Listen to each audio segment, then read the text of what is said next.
Everyone, so I hope कि आप सभी बहुत ही बढ़िया होंगे और आपका मैथ्स का एग्जाम आने वाला है। और मुझे पता है कि क्लास 10th के बच्चे मैथ्स से स्पेशली बहुत ज़्यादा डरते हैं। बैकग्राउंड देख के कंफ्यूज मत होना, क्योंकि मैं अपने गांव आया हूँ, मेरी बहन की शादी थी और मैं पिछले 5-6 दिन से इतना ज़्यादा बिजी था कि मैं आप लोगों पे उतना ज़्यादा ध्यान नहीं दे पाया। उसके लिए तो सबसे पहले मैं सॉरी कहना चाहूँगा अपने एंड से।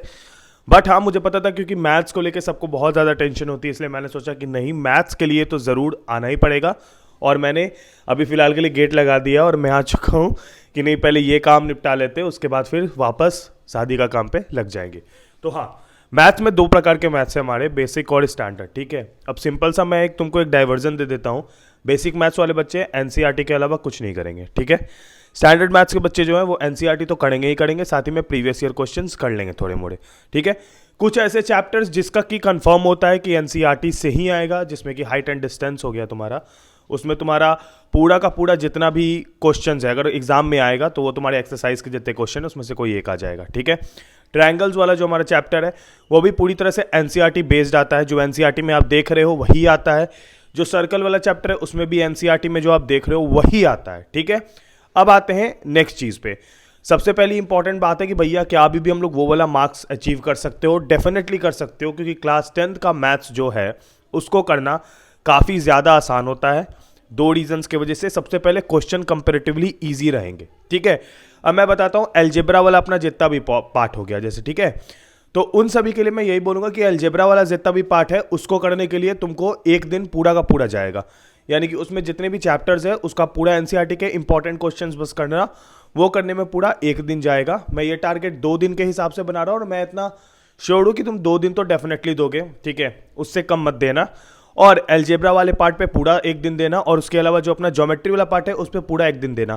क्लास 10th का स्टैटिस्टिक और प्रोबेबिलिटी बहुत ही आसान होता है। ठीक है, इसमें बहुत इजी होता है करना, क्योंकि इस क्लास 10th की प्रोबेबिलिटी में स्कोर करना काफ़ी आसान है, स्टैटिस्टिक में भी स्कोर करना काफ़ी आसान है।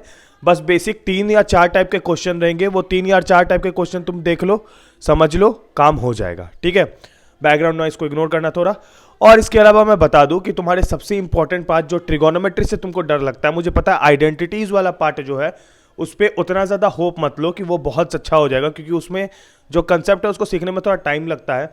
But I will make sure, और मुझे पता है ये चीज़ कि जो उसके अलावा पार्ट्स हो गए, यानी कि तुम्हारा जो सरफेस एरिया एंड वॉल्यूम हो गया, मेंसुरेशन वाला पार्ट हो गया, उसको करना बहुत ही ज़्यादा आसान होता है। बस उसमें जो फॉर्मूलाज है उसको याद नहीं करना होता, उसका एक तरीका होता है फॉर्मूलाज को समझने का। ठीक है, तो उसके जो फॉर्मूलाज है, तुमको लगता है कि मेरे को इसका वॉल्यूम नहीं याद रहेगा, या मेरे को इसका टोटल सरफेस एरिया नहीं याद रहेगा, कर्व सरफेस एरिया नहीं याद रहेगा, अगर तुम्हारे अंदर ऐसा संकोच है, तुम उस चीज़ के बस 5-5 क्वेश्चन हर फिगर्स के बना लेना मिनिमम। ठीक है, जो कि एनसीईआरटी में दिए हुए हैं, क्यूब क्यूबॉइड ये सारे के 5-5 क्वेश्चन बना लिए, काम खत्म हो जाएगा। ठीक है, ये हो गया हमारा उसका पार्ट। अब मैं तुमको बताता हूं करना कैसे। मैंने सिंपल बोला है, एक दिन को पूरा अलजेब्रा डेडिकेटेड कर दो, जिसमें स्टैटिक प्रोबेबिलिटी को घुसा लेना। एक दिन को पूरा मेंसुरेशन ज्योमेट्री पर डेडिकेटेड कर दो, जिसमें कि तुम अपने सारे फिगर्स, 3D फिगर्स हो गया, उसके अलावा तुम्हारे सारे जो भी सर्कल्स हो गए, ट्रायंगल्स हो गए, उन पे कर दो। ट्रायंगल्स में प्रूफ वाला कॉन्सेप्ट है, बहुत ज़्यादा कॉन्सेप्ट था, लेकिन इस बार सिलेबस के अकॉर्डिंग बहुत कम कॉन्सेप्ट है। आई होप तुमने सिलेबस देखा हो, नहीं देखा हो तो उसका लिंक मैं कोशिश करूंगा कि नीचे अगर डाल सकूं तो डाल दूंगा, क्योंकि वो इतना टाइम नहीं मिल पा रहा। अगर नहीं डाल पाऊँ तो तुम अपने हिसाब से, तुमको पता है कैसे डालना होता है। ठीक है, बहुत बढ़िया। अब देखो, मैथ्स में उतना ज़्यादा मत डरना, सैम्पल पेपर एक ज़रूर कर लेना, मेरा ये रिकमेंडेशन रहेगा सारे 10th वाले बच्चों को। एक सैम्पल पेपर इज़ डेफिनेटली जो कि तुमको करना चाहिए, क्योंकि यार क्लास 10th वाले बच्चे जनरली मिस कर देते हैं, क्योंकि वो जो हमारा टाइम है ना उस पेपर को सॉल्व करने का, वो टाइम जनरली हम लोग क्लास 10th वाले जो हैं हम लोग आगे बढ़ जाते हैं। ठीक है, उतने कम समय में नहीं निपटा पाते हैं। तो पहला सैम्पल पेपर बना के देखना और बताना कितने दिन में सॉल्व हुआ, उसके हिसाब से तुमको 2 घंटे 40 मिनट्स में लाना पड़ेगा अपना पूरा सैम्पल पेपर सॉल्विंग टाइम। ठीक है, इतना हो गया। अब मैं तुमको एक चीज़ बताता हूँ यार, रियलिटी वाली बात। अगर तुम बहुत ज़्यादा डर रहे हो, क्वेश्चन बहुत हाई लेवल के हो जाएंगे, क्वेश्चन इतने बड़े आ जाएंगे कि मेरे को समझ नहीं आएगा, मैं सॉल्व नहीं कर पाऊंगा, अगर तुम्हारे मन में ये सारी शंका आ रही है, मैं पहले बता देता हूँ ऐसा कुछ नहीं होने वाला है। ठीक है, डरो मत, क्लास 10th का मैथ्स का पेपर इस बार बहुत ईजी रहेगा। एंड इस बार बोर्ड्स में मैंने जितने प्रेडिक्शन किए हैं सारे सही हुए हैं, चाहे क्लास 12 की कड़ी हो चाहे किसी की भी कड़ी हो। तो क्लास 10th के मैथ्स का बोर्ड्स पेपर काफ़ी ईजी होगा, डरने की ज़रूरत नहीं है।